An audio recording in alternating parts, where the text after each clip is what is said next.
Nice to see you. Well, thank you very much. It's been an interesting day from the standpoint of news. As you probably know, we've just seized a tanker on the coast of Venezuela, a large tanker, very large. Largest one ever seized, actually. And other things are happening, so you'll be seeing that later, and you'll be talking about that later with some other people. Very excitingly for me and for the country, we've just launched the Trump Gold Card. It was about 30 minutes from now. The site goes up, and all funds go to the United States government. It could be a tremendous amount of money. It'll also be able to have people like this keep, as an example, just one example, there are a lot of examples, people just buying them. It's somewhat like a green card, but with big advantages over a green card. And companies are going to be able to go to the Wharton School of Finance, the Stern Business School, Harvard, MIT, wherever you may get your students, any school, and you're able to buy a card and keep that person in the United States, actually, so there's certainty, because I've heard from Tim Cook of Apple, and I've heard from a lot of people, some of the people at this table, that essentially in the United States you can't keep the student. You can't hire people from the best colleges because you don't know whether or not you can keep the person. They come and have the people get out, they throw the person out of the country, you graduate number one from your college, and there's no way of guaranteeing, I guess you could say, there's no way of guaranteeing that they're able to stay in the country. Howard, maybe you'll give a little description of the Trump Gold Card, please. Sure. So for an individual, it's $1 million, and for a corporation, it's $2 million. And as the president said, for a corporation, they spend $2 million. They can then have an employee, full vetting, the best vetting the government has ever done, $15,000 vetting to make sure these people absolutely qualify to be in America, absolutely qualify. And then the company can keep them here, and they have a path to citizenship, right? Obviously, they have to be perfect people in America, and having passed the vetting, after 5 years, they'll be available to become citizens, and then the corporation can put someone else on the card. So for a company, they can keep putting people on the card, one person per card, and for an individual, it's $1 million, and it's a gift to the United States of America to help America be great again under Donald Trump. And it's really two gifts. It's a gift of getting somebody great coming into our country, because we think these will be some tremendous people that wouldn't be allowed to stay. You know, they graduate from college, they have to go back to India, they have to go back to China, they have to go back to France, they have to go back to wherever they came from. Very hard to stay. It's a shame. It's ridiculous things. We're taking care of that. The companies are going to be very happy. I know Apple's going to be happy, but a lot of the companies, nobody talked to me more about it than Tim Cook. He said it's a real problem, and it's not going to be a problem anymore. As you know, they used to send people up to Canada and other places, other countries, so we've solved that. And the other thing is it'll take in, we think, probably billions of dollars that will go to the Treasury of the United States, that will go to an account where we can do things positive for the country. So it'll be a great thing. We'll take in, I think, billions of dollars. Many billions of dollars, even. So that's very exciting. The Trump accounts are doing really well. We have a man on my right, Michael Dell, who's an extraordinary person. His wife is even more extraordinary. I think I can say that. They have such a good relationship. You know, like she's an extraordinary person. Absolutely. Right? Got a great wife. But they're two great people. And as you know, last week Michael contributed $6,250,000,000. And this is just something that's so special. So many people are in love with that. He understood it right from the beginning. It was his idea, and he understood it right from the beginning. Could you give maybe just a little description of why you loved it for such a long period of time, and we were able to get it through the great big beautiful bill, basically. That's how, what gave us the authorization to do it. Michael, please. Yeah, absolutely, sir. So, when we first heard about this idea, the idea was that the government would give $1,000 to a newborn baby Right. in an account that they would own, and it would go in essentially the S&P 500 and compound. And when the child becomes 18, they could use that money to go to college, to buy a home, to start a business, to continue saving. And I thought that was a great idea. I thought it'd be great if companies matched the government's contribution, which we're doing, and a lot of the companies around the table have committed to doing that.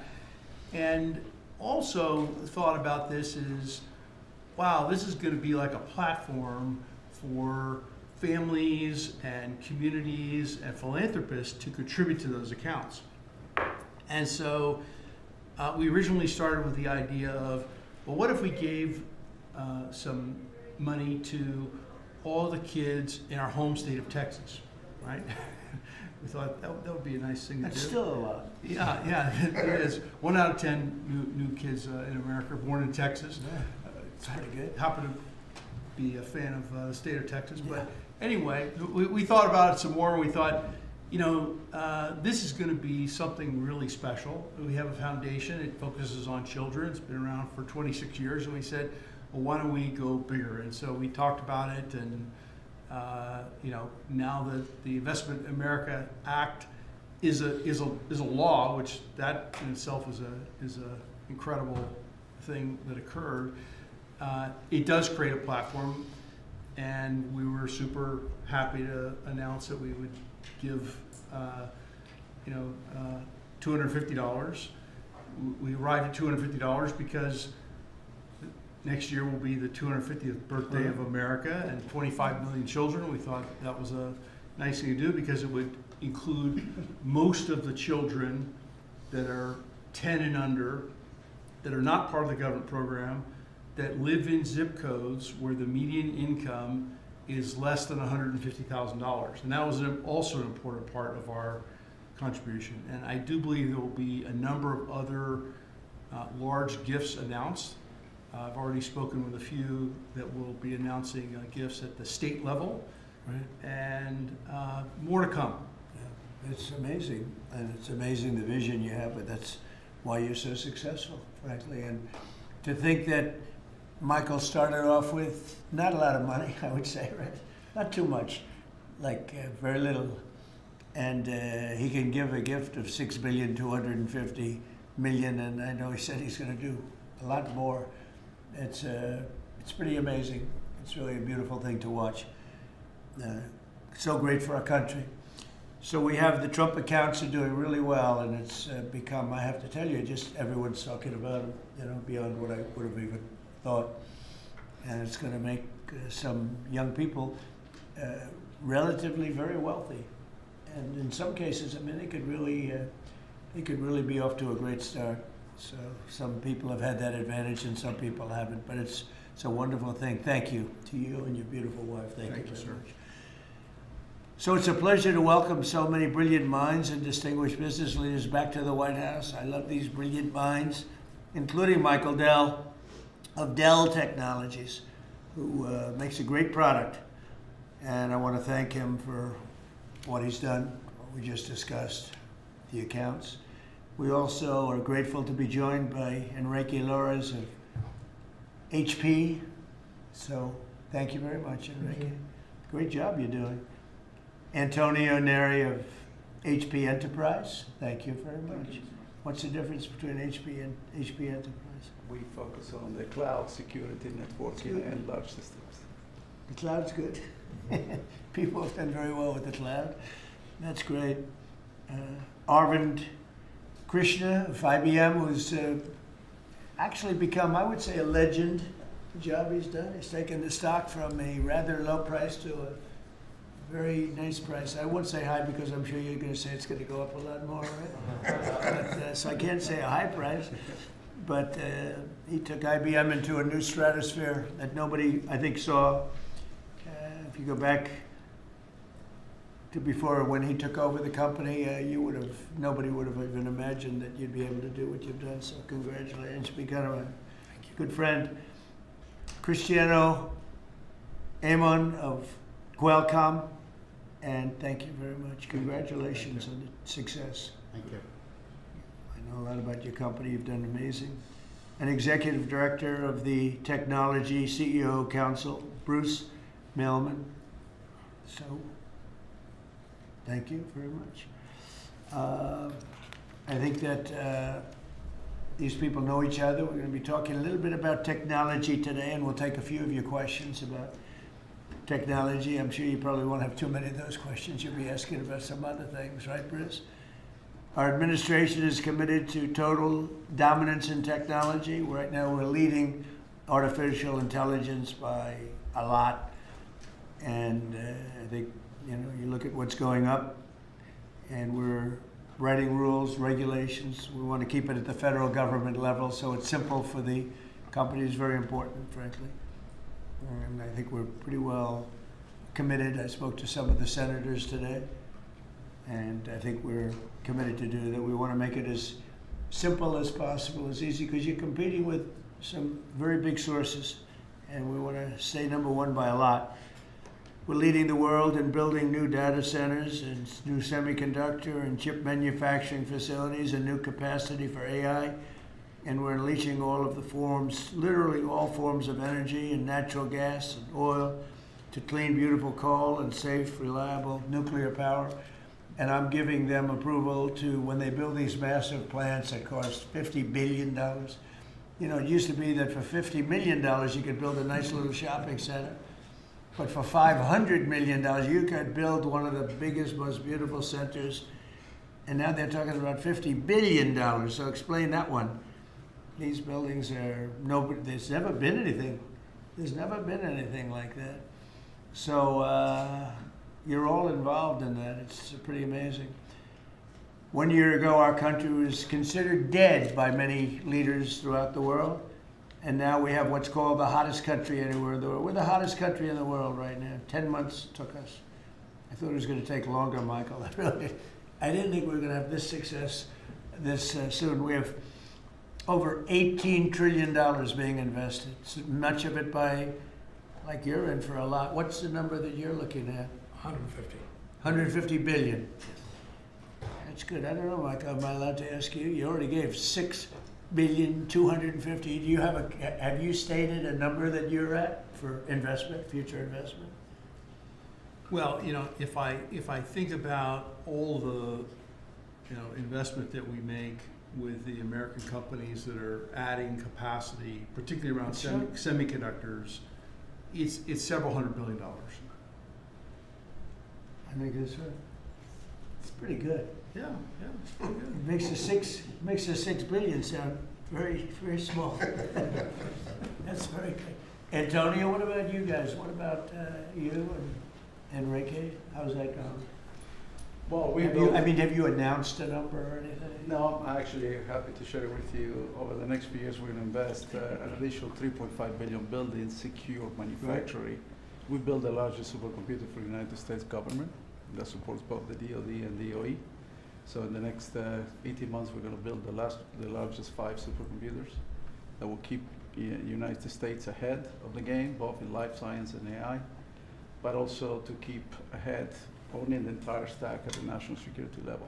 Great. Are you doing that separately? Are you doing that together or No, separately? we are totally separate companies. Totally separate, huh? From our side, we invest in the US around $18 billion per year. So if Yeah. you look at the next 5, That's right. it will be close to $100 billion. And we are going to be investing in AI at the edge, not only on data centers, but how to make AI available to customers in PCs, in headsets, in devices that they would be using every day.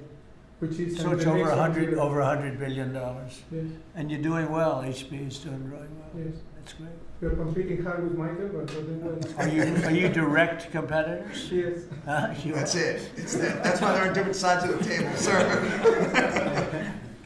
The old days would say, why don't you make a deal? I guess now it's not so easy to make a We deal. can have an arm wrestling match now. Yeah, instead of- And Cristiano, you've been amazing, right? Your company with the investments. How are you doing with We're doing investments? great. I think, Mr. President, you have a great decision. I think when you drove our company to continue to be innovating, and I think we're doing very good. We've been, in addition to doing phones, I think we're now, our chips are going to every car company in the world, all the car companies. We're entering into the robotics. There's a lot of growth in robotics and the data center. New smart glasses going to be the future of mobile devices. Industrial, I think a lot of the drive towards manufacturing the country is driving a lot of technology for smart manufacturing. We're making chips for that. So I think we're very excited. And I think, like Michael, I think the number of industries our chips are being enabling is driving hundreds of billions of dollars investments. And most important for us, semiconductor manufacturing is very important. So we are going to be customer of the fabs that are being built in the United States by TSMC and Samsung. So we're just going to keep going forward. Yeah, those investments are very important, and we are all customers of those fabs. Those two are my customers too. So Memory stuff? Memory? we don't do memory. We do a lot of the processing. Who's the king of memory? It's Micron and Micron's- SK yeah. Hynix. And Micron's Samsung. another one doing very Yes. well. That's great. Yeah, I heard you're doing fantastically. Congratulations. Thank you, Mr. President. The stock market has set a 51, think of this, 51 all-time record highs during the last 10 months. 51. You guys are big beneficiaries. You're setting the records, right? It's amazing. 51 times we've hit a new high. And in the history of our country, if you think about it, 51 times during the last 10 months. And Bruce, let me ask you, pull these people all together. How's it looking for technology? A lot of global competition, but you'd rather be playing our hand than any other hand in the world. I think so. We have a good hand right now, don't we? Joe Biden secured just really much less than $1 trillion of new investments in 4 years. And in 10 months, we secured more than $18 trillion. So 18 times the amount in 10 months what they did in 4 years. And they would have gone negative. They were heading toward negative. In other words, not $1 trillion, but it could have been 3 or 4 or 5 trillion less because people were leaving. So it was a big turnaround. In 10 months, the $18 trillion, it's a record. There's never been a country that's gotten anywhere near that.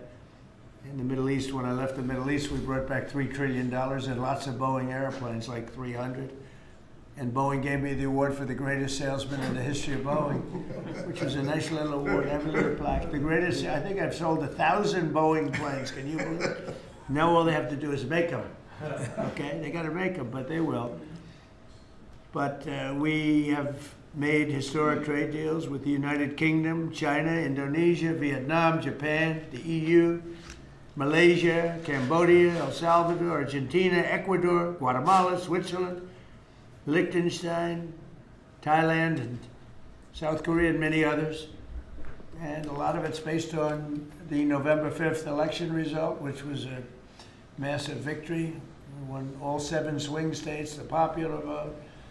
We won the Electoral College by a landslide. We won counties. The counties, they do it. I don't know, to me it's the most accurate of all in many ways. We're 2,700 counties against 525. That's pretty good, right, Cristiano? Pretty good. 2,700 against 525. 525. That's why when you see the maps are all red, except for two little blue lines on the right and the left side of the map. They're probably changing too. Americans are great builders, and in the Trump administration, America is once again a country where innovators get a green light. You have the greatest innovators in the world at this table, and representing a lot of their friends who are competitors and friends. But we're really on a big move to get rid of red tape so they can run their businesses and not have to wait 10 years for an approval. In the old days, getting some of these approvals for plants that are already being built would have taken 10, 15, even 20 years prior to rejection. You'd get rejected. You'd work 20 years and then you'd lose 5 to 4. And we're getting plants approved in a matter of weeks. The biggest plants ever built in a matter of weeks. For every new regulation, we're slashing more than 10 old regulations. So we're not allowing regulations unless they slash 10 old regulations. We did that in the first term, and we cut more regulation than any administration ever. In our first term, we have the all-time record. I think we're exceeding it here. In fact, now it's 1 in 24 is the number we're at. It's 1 in 10 you have to do, otherwise we're not letting you do it. But we're actually up to 1 in 24, so we get rid of 24 regulations for every one. That's not a bad deal, right? And it's been very exciting, actually. But including, we're allowing 100 in the great big beautiful deal. We're allowing 100% expensing for capital expenditures, including investments in factories and equipment and structure. So including even structure. So that if Michael goes out and builds a factory, you can take it against tax immediately, the whole thing. You don't have to wait 38 years or do it over a 38-year period. And I think that's what made the first tax cut, which we, by the way, got extended in this tax cut. So, and you add it up, it's the biggest tax cut in the history of our country. But I think that the expensing factor, and it's good for 10 years too, I think that's the, maybe was the reason that so much growth was, there were other reasons, but so much growth was gotten in the first term. So earlier this year I said that the challenges of our time demand a new spirit of patriotism and national loyalty in Silicon Valley, smart people, and from the whole technology sector, and that patriotism is on huge display here in this room with some of the most brilliant people. And I'd now like to ask Secretary Howard Lutnick to say a few words, and OSTP Director Michael Kratsios also say a few words. And I look forward to hearing from Michael a little bit about this subject. Cristiano, welcome. And Arvind, you'll say something, and I appreciate it. And anybody else wants to say a couple of words, feel free. Good job. So why don't we start with Howard, please? So the key to America's success is the amazing innovators that we have. I mean, we have invented everything from the light bulb, transistor, GPUs. We are on the edge of everything. And we need to keep being on the edge. And the people at this table and this industry is why America's great. We need to build here. You know, for too many years, we innovated and we let everyone else build our stuff. And we just can't do it anymore. So with President Trump coming and winning the election on November 5th, we changed that, and now we're going to build it here. You've done everything you can, and you've heard trillions and trillions of dollars of technology build coming home to America to protect and defend us and use our innovations here. You're driving interest rates lower, and you're going to continue to drive them lower. That makes it cheaper. It makes it more exciting to build here. You're blowing out the regulatory deep state so that people can build here and do it fast. And the last thing is, because of our investment in energy, that drive down the cost of energy for all Americans, including the people who are building here. Drive down the cost of energy. It's great for America. Put all of that together, and you're going to see the greatest growth the United States of America has ever seen. You're going to see north of 4% next year, and then it's going to go up from there to 5s and 6s. This president's going to drive the greatest GDP growth, led by the tech sector coming home and driving growth. Well, thank you. You know, one of the things I'd like to say just before going over to Michael, and this Michael, and then we'll have this Michael, all right? But one of the things I'd like to say is, in the old days, when you announced really good results in this country, the stock market went up. And that's the way it should be. And we're going back to that. Because otherwise you can never really attain true greatness. In other words, GDP at 4. Oh, 4 is so high. Let's raise interest rates and kill it. And we're going to go back to the old days. When we announce great results, it doesn't mean we're going to raise interest rates and try and kill it. It means that instead of 4% GDP or 3%, which I said so wonderful, 3%, it should be able to be 20 or 25%. I don't know why it can't be. You shouldn't kill it. And so we hope that if this country announces great results, because you're going to see great results over the next couple of years, all these plants, and I'm not just talking about AI. We have the biggest number of auto plants planned. Toyota just announced $10 billion in plants built, various couple of locations, few locations in the country, just a little while ago. They're all coming here. They're coming here because of tariffs, because they don't want to pay tariffs, but they're coming here because of the election and the mindset. But when we announce good results, the market should go up. Now it's when you announce good results, Michael, the market goes down because they say, oh, that means things are good. That means we're going to kill it by raising interest rates. I think it's really wrong. It should be the opposite of what it is now. It should be the way it used to be. We announce good results, the market should go up, and we should keep driving it up and have it keep going up and let it be much, much bigger, much, much better. And, you know, growth doesn't mean inflation. They're always afraid that, oh, we have, and if there is inflation, that's okay, then we can slow it down. But we should be able to do a lot better than 3 and 4. We're scheduled to be at 4%, which is pretty amazing because we have a you know, deadhead Fed hair. I mean, this guy, the head of the Federal Reserve is a stiff. And, you know, you fight that. It's amazing. We fight that, and yet interest rates are going down, except with him, not too much. He did a rather, I would say, a rather small number that could have been doubled, at least doubled. And that's the other thing. I think the rates for the United States are always the lowest in the world, because without us, there is no world. Without this economy, there's no world. You know, you could go to some of these wonderful countries that you think are so great. Well, one of the reasons they're great is because we allowed them to get rich off of us. We didn't charge them anything. You look at some of the deals. I don't want to say use Switzerland as an example, but Switzerland paid almost nothing in terms of a tariff or a tax or whatever you want to call it, license. They paid nothing, and you know they're paying now. They're paying a fair amount. I had them at 39%, but I decided to be nice. I was nice, and I think they like us a little bit better. But the money you're talking about is enormous. Our country is a very rich country, but if we do well, the market should go up and the value of our country should go up. And if we do poorly, the market then should go down. It shouldn't be the opposite. And if we go up, we should encourage it to go up more. And those numbers, when you say, you know, 3% of GDP or 4% of GDP, they should be much higher. So, you know, I've wanted to say it. I do say it. I believe it.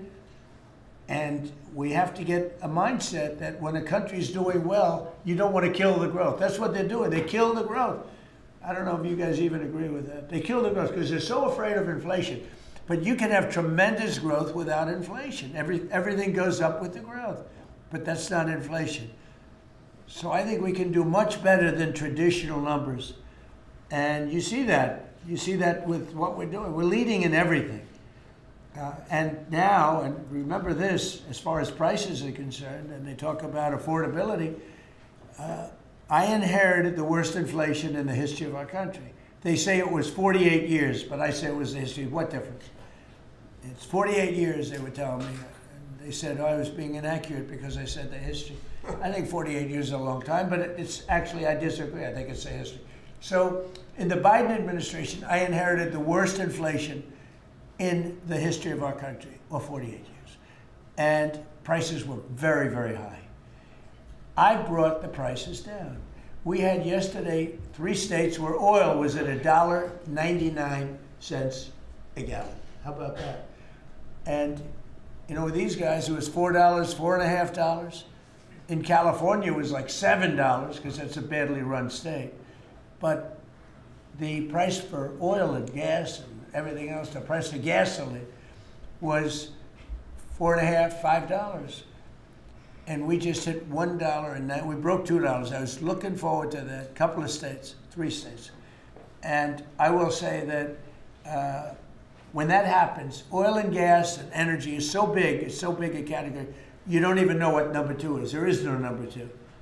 And when you have the prices coming down for energy like that, you've killed inflation and you're lowering prices. So I inherited, very simply, the highest prices in history, and I'm bringing them down really fast, led by energy.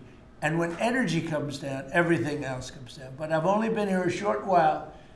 We gave them a beautiful, beautiful thing, and they destroyed it. They would have destroyed our country had they been allowed to stay. If we didn't win this election, if we had Kamala, who's the same as Joe, low IQ people, but if we had Kamala, you would have a country that would be right now in ruins. I believe that 100%. Things would be in a state like nobody's ever seen before. Worse than anything you've ever imagined. Worse than 1929, in my opinion. Instead, we have the hottest country in the world, and we're going to keep it that way. But just to finish, we inherited high prices. We're bringing them down very rapidly, and we're bringing them down to very, very good levels. They'll soon be down at very good levels. Michael, please go ahead. Absolutely. As everyone in this room probably knows very well, leadership in science and technology has been foundational to our economic and national security for decades. And because of the policies that you have championed and the private sector partnerships that you have made, America currently is leading the world in S&T, and it's benefiting all Americans every day. The one thing that I want to remind this group of, and many of you know, the president has been arguing for American leadership in AI well before ChatGPT was even invented. The president signed an executive order on artificial intelligence leadership in 2019, which set the stage for the revolution that we're seeing today. In the past year, we've built on that. We signed out the AI Action Plan in July of this year, which the president launched here in Washington, along with 3 EOs. And I know a lot of that effort is around creating a regulatory environment to allow for companies like yours to thrive and for the applications that you build to have the biggest impact on Americans every day. So thank you for everything that you do, and I know we're going to keep working together to make sure that America is the home for the next great technological discoveries. All right, thank you, Michael. And Michael? Thank you, sir. Well, look, we greatly appreciate the focus the administration has on lowering energy costs. And energy is the substrate of manufacturing at the industrial level, and really an incredibly important input to the economy. We can't be competitive without a super low cost energy industry. And had a great meeting earlier today with Secretary Wright, and really appreciate all the work that he's been doing. This is, of course, incredibly important when it comes to AI, because it does consume a great deal of power. All the semiconductor manufacturing consumes a great deal of power. Another big area of focus for us is how we can take all this great AI technology, the AI stack of the innovative companies here in the United States, and sell that around the world. And I'd like to ask Arvind to speak a little bit more about this. Arvind? Thank you. So, Mr. President, first, we really would like to thank you for everything you're doing for economic growth, as you said. I completely agree with you. Economic growth then drives a lot of other benefits to everything else. We also want to thank you for all the work you're doing on deregulation and making things easier for business to participate in that growth. Michael spoke of the AI stack.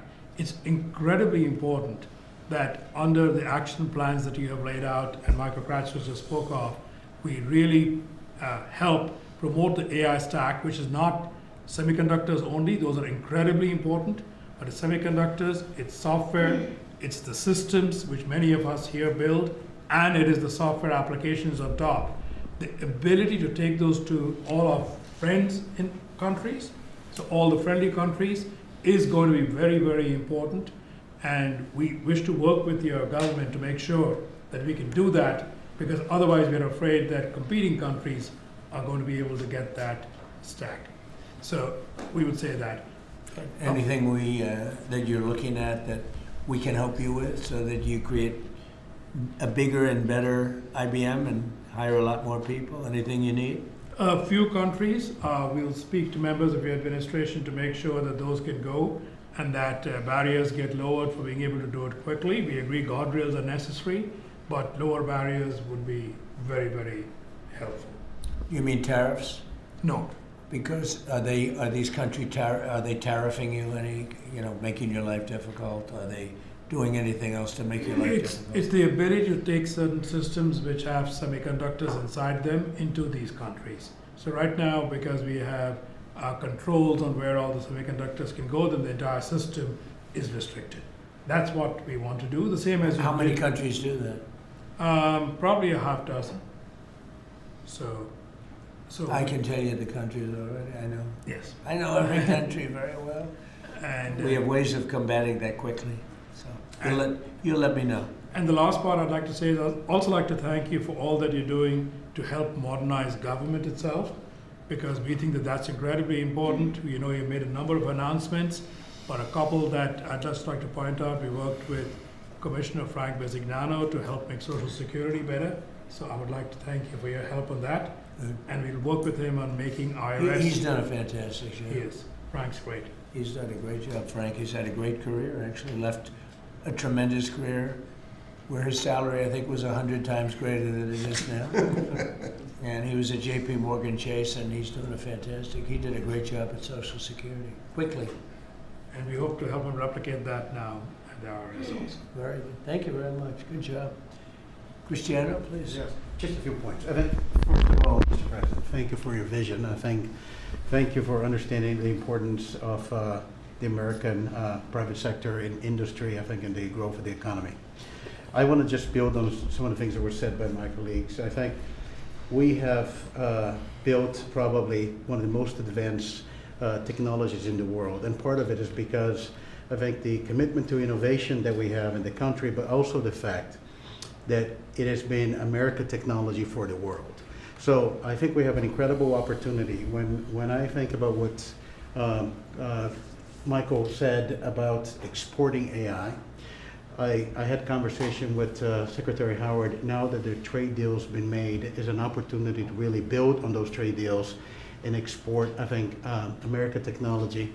And also, as we think about the technology, it's an important vector to drive the reindustrialization, I think, of the country with technology. So we're incredibly excited about that. I think it's a big opportunity. I think it's the next wave of growth that we can build on those trade agreements. And I think it resonates what also Arvind said about the importance of the American technology stack. And then we're just going to finish with 2 points. There are 2 exciting things happening in the world of technology coming right now. One is as AI become the new form of computing, AI is going not only to the data center, but to everything, to cars, to PCs. And we see now the ability to run models that you can only run AI in the data center. You can run that on a microcomputer, on a computer for Enrique, on a server, with small server on premise. So I think we're going to see the proliferation of AI. The other one is 6G. We had made commitment working with your administration, working with FCC. We're going to accelerate 6G. We're working to launch first in the world in the LA Olympics. And I think that's another opportunity for America to lead in the next wireless evolution. So thank you. Thank you for the opportunity. Thank you for the partnership. And we're going to be hard at work, I think, driving that agenda. So we're into 6G now. I just finished 5G. I was a leader on 5G, getting that done. And now they're up to 6. Let's do it again. What does that do? Give you a little bit deeper view into somebody's skin? See how perfect it is? I like the cameras the old days. Sort of just had a nice feature. Now they cover every little. Let's see, Michael. Well, you're in good shape. You're not gonna. But I tell you, it's the 6 is coming, huh? It's coming. Does it ever end? And what happens? You'll be into 7, right? Before 6 gets old, you'll be into 7. Anybody have anything else to say? Anybody? I think that the other thing is we want to thank you as well for the openness of your organization and your team. We always find people that wants to hear what we need and is willing to design programs that will support us. So thank you for. Well, we're here to. We want you to just dominate the whole world in terms of what you do. It's a very important world, and you're doing that. And we're making it easy for you, and that means you're going to do it faster. It's more jobs, and a lot of good things happen. Right? Go ahead, please. Mr. President, you may not recall, but in your first term, you actually sponsored the Department of Energy to build the largest systems ever built. And thanks to your sponsorship, the Department of Energy owns the 3 top supercomputers in the world. Yep. and we build it with them. And these are systems that can do quintillion operations per second. And that means we can solve I know, I a lot remember. of, We made that possible. a lot of It's worked out very well. Good. solve problems. So I know we're gonna build the next generation again. Good.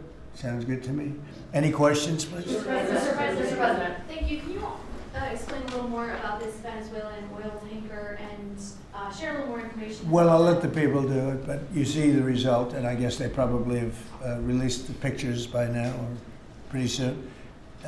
You'll discuss that with the appropriate people later on, but no, it was seized for a very good reason.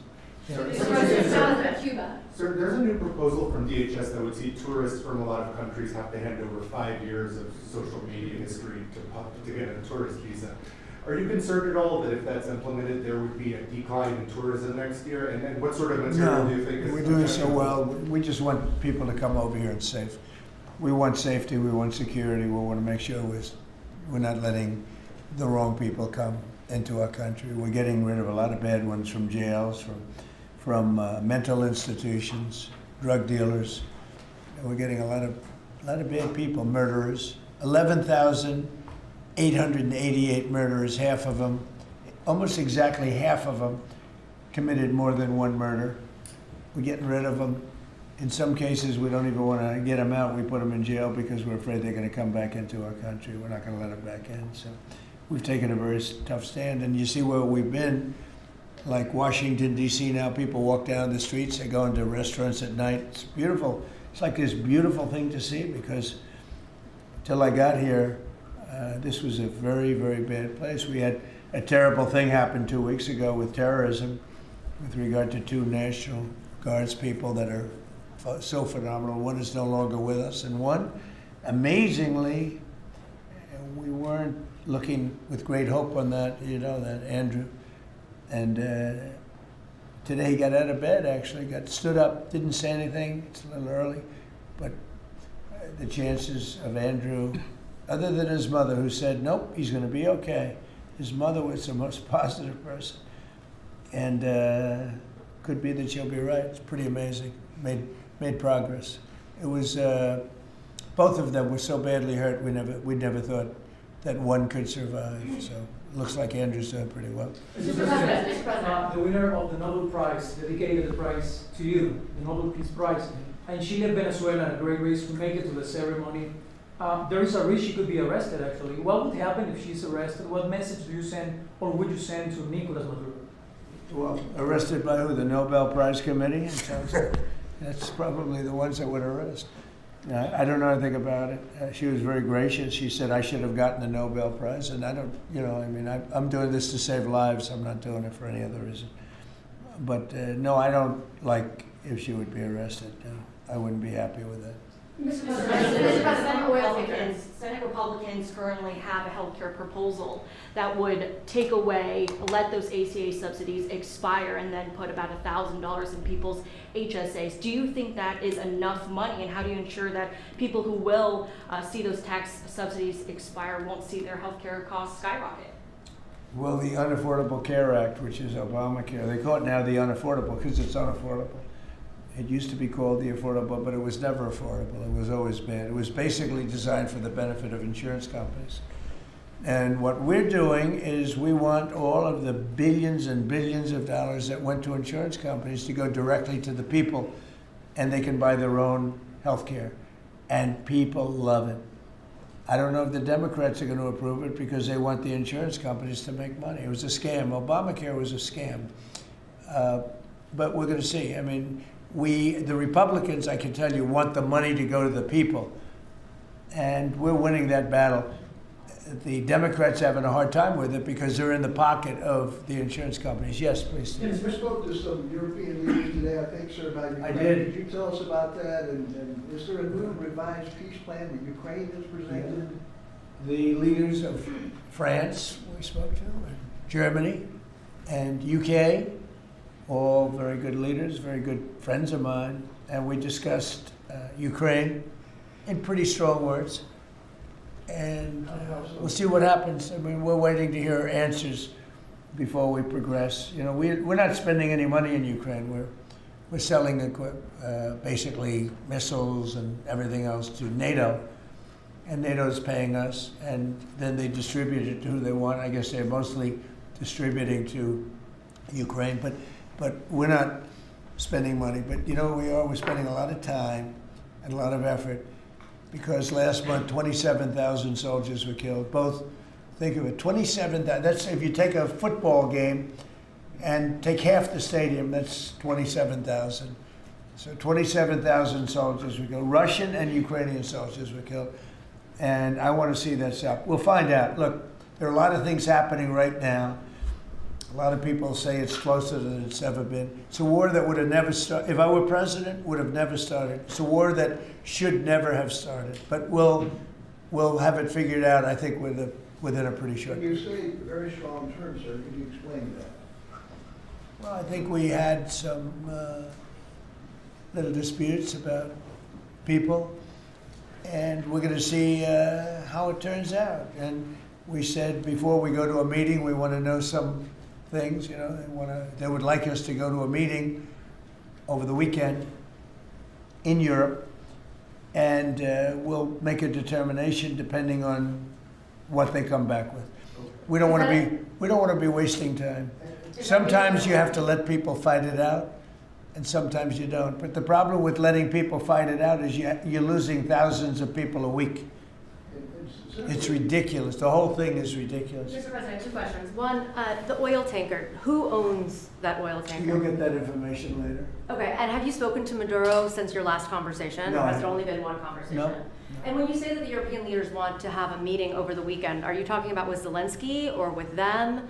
With Zelensky and us. And you said in an interview yesterday that you think it's time for Zelensky to start accepting things. What things are you talking about?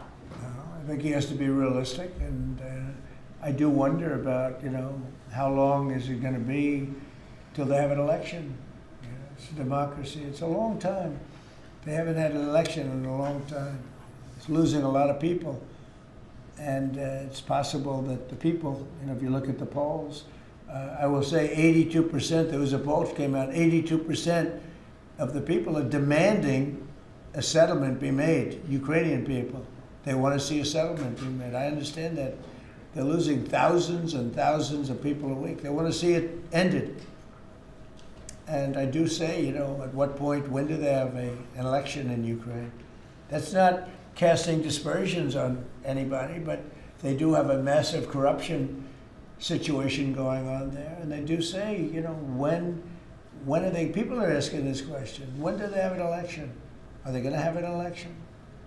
Or are they going to just keep it going like this? So I think it's time to get that war settled. And I think it's a war that can be settled.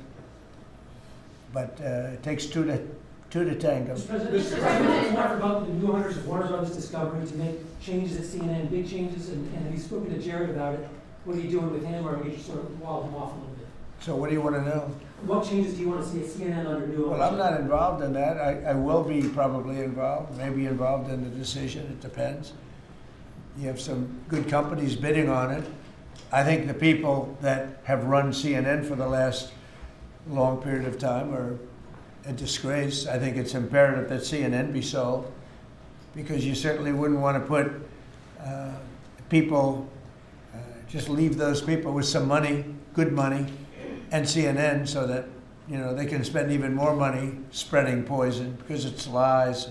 It's a disgrace. So I wouldn't want to see the same company end up with CNN, the same company with money, because right now they don't have too much money, but they have value, I guess, based on the bids. They've got value. But I think CNN should be sold, because I think the people that are running CNN right now are either corrupt or incompetent.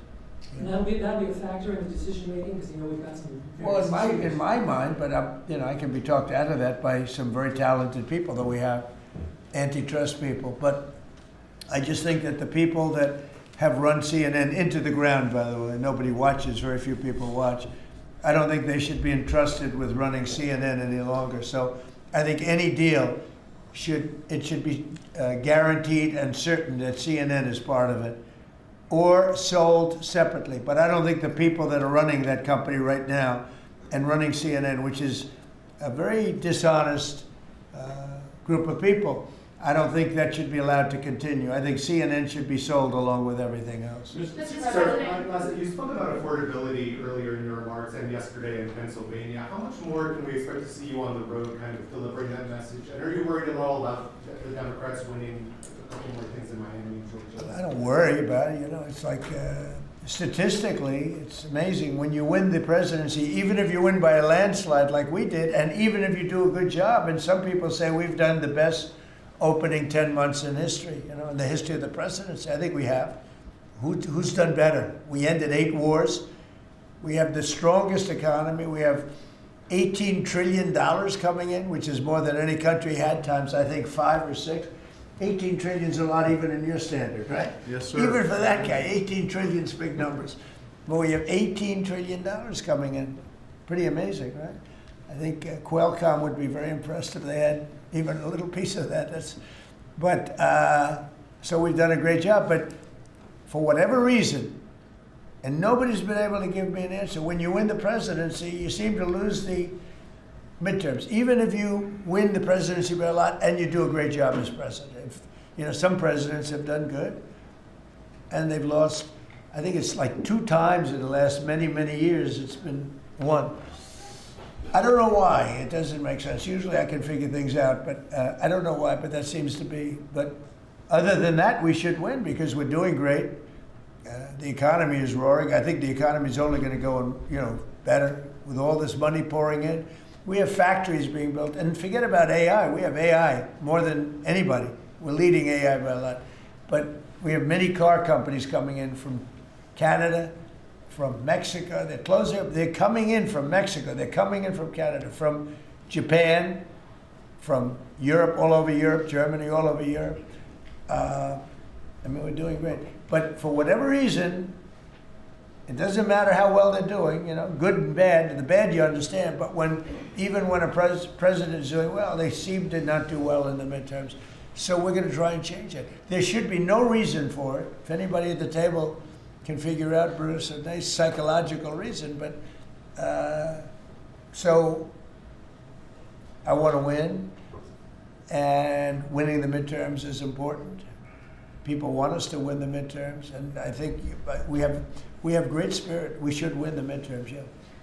Under Joe Biden's administration, during COVID specifically, Biden removed the safety standards on abortion drugs. Now I'm hearing from a lot of pro-lifers that they're very anxious because yesterday Bloomberg reported that your FDA is slow walking a review of the abortion drugs that Secretary Kennedy promised. Yeah, How I don't soon know. do you want to see that? I'll find out. I'll ask them. Do you want to see it? I don't think they're slow walking anything, but I'll find out. Yeah. Mr. President, Any update on the clashes between Thailand and Cambodia, sir? Yeah, I think I'll have to make a phone call. I was going to say that the Thailand and Cambodia, one of the 8 that I settled, they've been fighting for a long time. They've been fighting for a very long time, many, many, many decades. But I got along great with both. I found they were 2 great leaders, 2 great people, and I settled it once. I think I can do it pretty quickly. I think we're scheduling a phone call tomorrow. Mr. President. With Thailand. On the Fed chair. With Thailand, if just to answer Steve, with Thailand and Cambodia, I think I can get them to stop fighting. Who else can do that? Think of it. Settled 8 wars. Every once in a while, one will flame up again, and I have to put out that little flame. I have to put it out, but we're going to put it out again. So I think I'm scheduled to speak to them tomorrow and see if I can. It was unfortunate what happened. I mean, I know exactly what happened. It got it started a little bit, but we'll see if we can put it out. We're interested in the seizure of this tanker. What happens to the oil on that ship? Well, we keep it, I guess. Where does it go? What port does it go to? Well, you have to follow the tanker. You're a good newsman. Just follow the tanker. Do you know where it was going? Was it going Follow to it. Get a helicopter and follow the tanker. Is it true it's going to But we're Cuba? I assume we're gonna keep the oil. Mr. President, on Fed Chair, Kevin Haskett said you were going to announce your decision within the next 2 weeks. Is that correct? Maybe. Are you doing your interviews with finalists today? Well, I'm meeting with Kevin Warsh today, so I'm meeting with him, and I sort of have a very good idea what I'm looking for. Again, I'm looking for somebody that we'll be honest with interest rates. That's all. I just want honesty. Our rate should be much lower. Our rate should be the lowest rates in the world. Because all these countries that you see, you know, with low rates, many of them are low because of us, because they suck so much money out of us. But that's not happening anymore. We should have the lowest rates in the world. And without us, none of them really exist as an economy. I mean, I can show you these really prime, really wonderful countries. They've had nothing but success. It's because they took so much out of the United States. I mean, it's one of those little problems. I want to see that when we do well, we're rewarded for doing well, not the way it's been for the last pretty long period of time. Are you asking for finalists to pledge to lower rates? Are you asking these finalists to pledge to lower rates if they become the chair? No, I'll be asking questions and I'll be able to figure it out. Mr. President, we have 3 countries sending drugs to the U.S., Mexico, Venezuela, and Colombia. And you talked to the president of Mexico, you already talked to Nicolas Maduro. Have you considered talking to the president of Colombia, whom you call a drug dealer? No, I haven't really thought too much about him. He's been fairly hostile to the United States, and I haven't given him a lot of thought. He's going to have himself some big problems if he doesn't wise up. Colombia is producing a lot of drugs.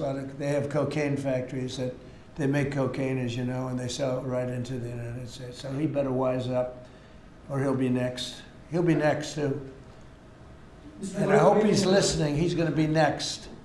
Yes, Mr. President. because we don't like people when they kill people, and they sell drugs. They kill them in the United States, and Colombia is a major manufacturer of drugs, meaning cocaine in particular, as you know. Thank you, Mr. President. Thank you. Multiple House Republicans in recent weeks, days, have been critical of Speaker Mike Johnson. I wanted to ask you if you're still confident in the Speaker to keep his conference together ahead of the midterms, and how often are you speaking about him? I think Mike Johnson is great. You know, he's had a majority of 2, 3, 4, then back to 2. We actually had 1. So we were 1 heart attack away from disaster. So everybody prayed for everybody's health. I think Mike Johnson's been a fantastic speaker. I mean, a very hard job because, you know, when you have a small majority, and we got the biggest bill in the history of our country approved, the Great Big Beautiful Bill. I call it the Great Big Beautiful Bill. There are different names for it, but to me it's a Great Big Beautiful Bill because it gives the biggest tax cuts in history, the biggest regulation cuts in history.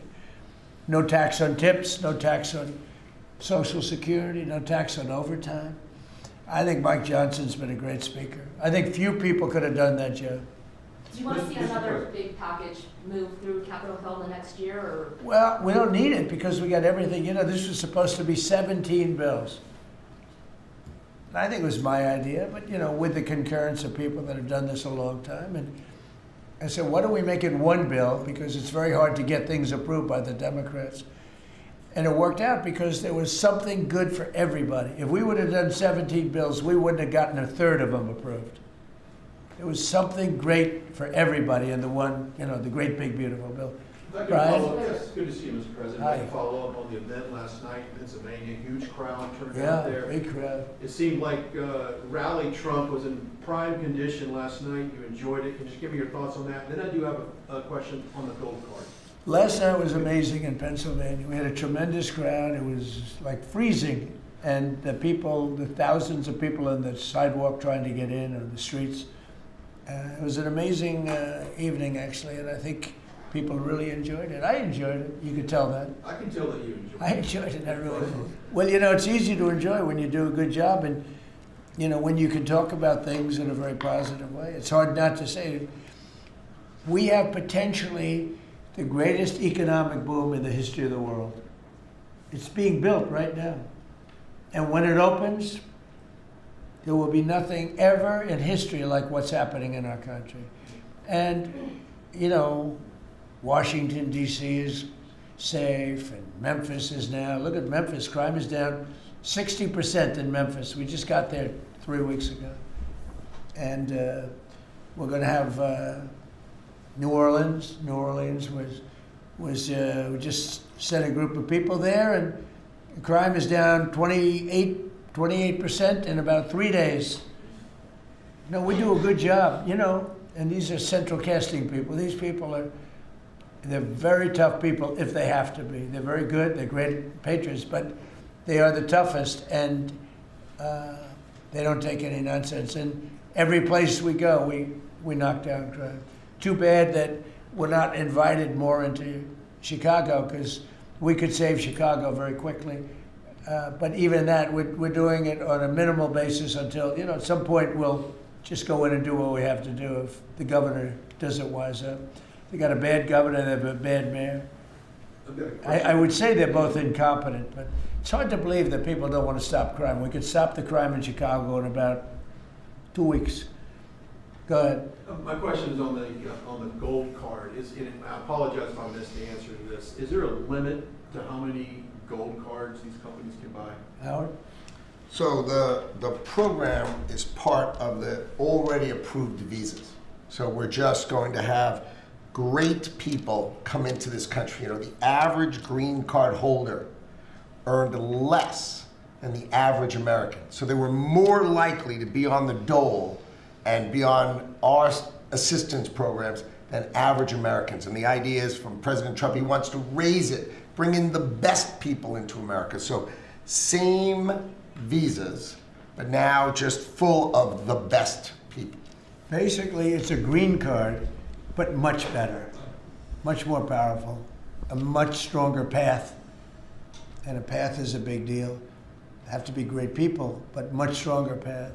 And it also, in addition to that, helps companies, because not only for companies, but if IBM gets somebody #1 in his class at the Wharton School of Finance, and you're dying to get the person, but you can't guarantee the person stays in the country, because oftentimes they'll say, I'm sorry, sir, you got to get out of here, you have 24 hours, right? And you say, where's my employee? Now IBM can buy a card, and that employee can be there for essentially a very long period of time. Mr. President, could you tell Bruce? It's so needed for the companies. It's needed for others, but really it's basically a much better form of a green card. And you can't get green cards. They are impossible to get. This is much better than a green card. Yeah. Yes, so did you tell Bruce Blakeman not to run for governor, or that she should think about not running for governor? I haven't spoken to, first of all, he's a friend, she's a friend. These are two great people running. In a way, I hate to see them running against each other. I hope they're not going to be damaging each other. But Elisa's fantastic, and Bruce is, they're two fantastic people. And I always hate it when two very good friends of mine are running. And I hope there's not a lot of damage done. Sometimes it works the other way. The victor ends up being much stronger because of it. A lot of times that happens in politics. You think you'll step in a couple months and actually see who performs? Well, I think in New York we have a convention toward the end of February, and I think you'll know pretty much at the end of February what's going to happen. And I'll probably have to, do what I want to do. But I hope that he's running now, as you know, and she's running. We have two very talented people. Either one should win against the Democrats. Mr. President, the President Legacy story lately focuses on one of your cabinet members predicting that you're going to hire this one or you're going to get rid of that one. Of all your cabinet members, who would you perceive as the most under attack? Well, I think my cabinet's fantastic. I read these same stories that I'm unhappy with this one or that one, and I'm not. I think the cabinet's done a great job. I read a story that I was unhappy with Pete because he was attacking drug dealers. I said, that's not exactly right. I would say very much the opposite. Pete Hegseth has been phenomenal. I read a story recently, I'm unhappy with Christie. I'm so happy with it. I mean, we have a closed border. We have a border that's the best border in the history of our country. Why would I be unhappy? She's fantastic, actually. We have a fantastic cabinet, really fantastic cabinet. I mean, Lutnick I'll have to think about. No, Can't have everything. Can't have everything. He's doing great. Well, Howard's done really well, and Scott's done really well. We have just a fantastic cabinet. I'll tell you who's doing a great job is Linda McMahon. We're bringing education back to the states where it belongs. Education is going, we can't do any worse than we're doing right now. Let the states run it. If you go back to some of our states that are run so well, so good. I would say 40 of them. And then you'll have trouble with 5, and you'll have bigger trouble with another 5. But you have 35 or 40 states that will run education as good as Norway or Denmark, Sweden. We have some, the heads of the list are Denmark, Norway, Sweden, a few others. I think if you go to Iowa and you go to Indiana and you go to, I can name a lot of states, I think it would be almost the equivalent or maybe better. But you can't run a school system in Iowa from Washington, D.C. Yeah. Sir, the Gaza plan, when do you expect to announce members of the Board of Peace, the leadership of that? Well, we'll do it early next year. And the Board of Peace are going to, it'll be one of the most legendary boards ever. Everybody wants to be on it. It's mostly going to be, I guess, we weren't thinking about it that way, but they want to all do it. Basically, it'll be the heads of the most important countries. Mr. President. They all want to be on. It wasn't really planned. We thought we were going to get very distinguished people that do that kind of thing for a living. But really, it looks like it's turning out to be, they want to be on the heads, the kings and the presidents, prime ministers, they all want to be on the Board of Peace. Mr. President, as a follow-up to last night's rally, can you clarify, you have called the affordability crisis as a Democratic hoax, but you also want to make America affordable again? No, the word that they use is a hoax, and because they're the ones that caused the problem. I'm talking about when you're trying to say it a different way. Now, it's pretty simple, though, if you listen. It's a hoax where they created the problem. They're the ones that gave the high prices. So when they use the word affordability, they shouldn't be using that word because they're the ones that created this problem. They created the highest inflation in history, and they created the highest prices in history. And now we have to get those things down. But when they look and they say affordability. They never discuss it. They just say the election's about affordability. Well, it may very well be. I think it's also about still the border. You have to remember the job. The sad thing is, for 7 months, we've had no people come through our border. Nobody can even believe it. 0 people. And the people that do that are largely Democrats, which the people that do the stats. We've had no people come in, other than coming in legally. But if you take a look, and nobody wants to talk about that. In fact, last night I said, let me talk about the border. My own people told me, sir, nobody cares about the border anymore. You've fixed the problem. I said, do I get a little credit for fixing a disaster where millions of people a month would flow into our country, and from prisons and from gangs and from drug dealers and mental institutions? They say, sir, you fixed the border. Nobody cares. I say, but I care. It's sad when you fix something and then you can't even use it. You can't talk about it. My own people don't want to talk about it anymore. But very simply, the Democrats created the worst crisis of inflation that this country's ever had. And with that came the highest prices that we've ever had. And I'm fixing it. Mr. President, has Secretary Hegseth told you why he hasn't released the video of the second strike? No, he hasn't told me. I thought that issue was dead. You're surprised you bring it up. You must be CNN. Lawmakers are still Are you talking about it CNN? on the Hill. Are you CNN? I am with CNN. Oh, gee, I'm shocked to find out. But lawmakers are still talking about it on the Hill. Well, I'll tell you, I don't know about lawmakers. Which lawmakers? You're talking about Most of the Democrats? Democrats Talking are talking about Democrats? trying to release it. I mean, the people that you work for, the Democrats? You know you work for the Democrats, don't you?